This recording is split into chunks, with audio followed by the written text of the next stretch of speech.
2022 жылы 2 тамызда табиғи монополияларды реттеу комитетінің Шымкент қаласы бойынша департаменті тұтынушыларды виртуалды қабылдауын өткізді.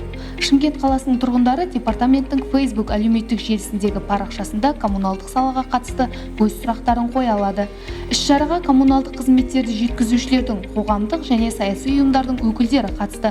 Монополияға қарсы департаменттің монополияға қарсы және бағаларды реттеу бөлімінің басшысы Айгүл Шолпанова модератор болды.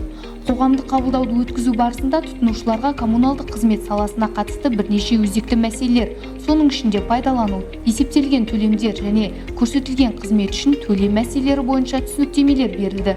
Су ресурстары маркетинг жауапкершілігі шектеулі серіктестігінің атына Самал 1 шағын ауданы Бакиева көшесінің тұрғындарынан өтініш келіп түсті. Тұтынушылар жалпы көшелік шығын үшін ақы есептелінетінін хабарлады.